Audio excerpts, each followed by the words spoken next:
Hello mga katiya! Ayan, at nandito nga ho tayo sa tindahan ng Jar Jar o Jar Jar ho yung aking sabi ha, baka iba naman ang inyong nadinig. At ayan nga ho, nagustuhan ko na namang magluto ng gulay, saktong-sakto may malunggay. Aba, napakarami hong gulay ngayon at tamang-tama at nagustuhan ko na namang magluto. Ayan, may talbos pa ng pako. Alam nyo gaho are, alay, masarap are sa ginataan. Ay kaso nga lang, hindi ho ako marunong magluto. Kaya si Yaja na lang daw magluto sa sunod. At may talbos din nga ho ng sayote. Dito ko nga lang din ho na laman na nakakain pala ang talbos ng sayote. At itong ang carrots, oh, medyo mura din ngayon. Ang mga gulay ho dito, medyo mahal din. Kaya talagang minsanan din hong magluto. Pero nagugustuhan ko talagang magluto kapag ka nga day off ngayon. Dahil minsan masarap din naman kumain nga ho ng gulay. At tamang-tama nga ho ngayon at marami ho akong nakita din eh.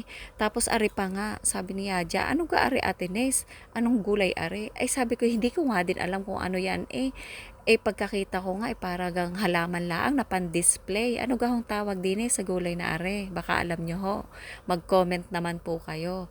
Tapos, dito naman sa kabila, ayan, nakita ko na naman yung arawan na talong. Ayan, ito ho yung paborito kong talong, yung bilog. Ayaw ko ho ng talong na mahaba. Gusto ko lang ho yung bilog na talong. Ayan, napakaganda naman nga hong mamili dito at fresh din naman po yung mga gulay at ito na nga yung mga ilan kong napamili. At nakakita nga din ho ako dyan ng kamote. Sabi ko nga'y mailaga at gawa nga ho ng maihalili naman sa tinapay na lang lagi ang aking merienda eh. At ayan, nakaluto na naman po ako ng aking paboritong gulay.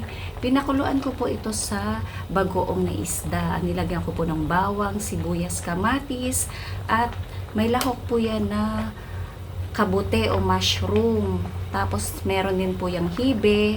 Ayan, tas gulay na okra, alugbati, talbos ng kamote at malunggay. Healthy living na naman po ang inyong tiya. Maraming salamat po sa inyong panonood at God bless you all.